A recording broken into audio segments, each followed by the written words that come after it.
কাকু কোনায় যান? আমি বাড়িতে যাই, আমি কুমিল্লা গেছি। কুমিল্লা কি জন্য গেছেন? কুমিল্লা আজ 5 দিন গেছি। ও মসজিদে হাঁদাই মানুষের কলমা দাওয়াত দিতে আছে। কালমার দাওয়াত দিতে আছে।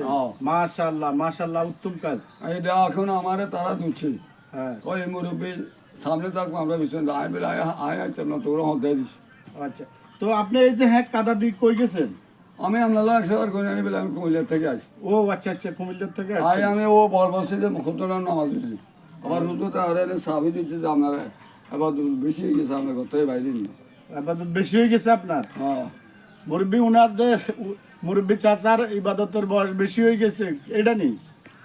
আমি আল্লাহর দোষে রইল 63, হ্যাঁ, আমার 95 হইল তো এতে 12 বছর, হুজুরের থেকে বেশি। তাহলে কত আপনার কত বছর হয়েছে? তার না 95 তো আগের বাদ দেন, 95 বছর আপনার হয়েছে। আরো বেশ আছে অনেক। কিন্তু আমার এই চাচার বয়স 95 প্লাস। তো সবাই উনার জন্য দোয়া করবেন। হ্যাঁ, তো আপনার দেশবাসীর কাছে দোয়া চান কিনা একটু সবাই একটু ওই ক্যামেরার দিকে তাকাই বলেন। আমি সবার কাছে চাইছি, সবাই আমার দোয়া করে। সবাই আপনাকে দোয়া করতেছে। দোয়া করতে আছে। আপনার পুরো নামটা কি? আমার নাম আব্দুল কাদের। আব্দুল কাদের কাকা, উনার বাড়ি হচ্ছে লক্ষ্মীপুর এক না, হ্যাঁ? বিষ্ণুপুর। লক্ষ্মীপুর এক রামগঞ্জের 10 নং বাট্রা ইউনিয়নের 4 নাম্বার ওয়ার্ড বিষ্ণুপুর। হ্যাঁ, তাই না?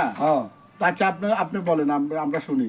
আমার বাড়ি বিষ্ণুপুর। হ্যাঁ, আব্দুল কাদের। আব্দুল কাদের। বাবার নাম আব্দুল লতিফ। আব্দুল লতিফ। ভাইয়ের নাম আব্দুর রব। আব্দুর রব। আমার মায়ের নাম অজুবা খাতুন। অজিবা খাতুন। পরিবারের নাম রোকা বেগম। মাশাআল্লাহ। পোস্ট অফিস ভাটারা, থানা রামগঞ্জ, জেলা লক্ষ্মীপুর।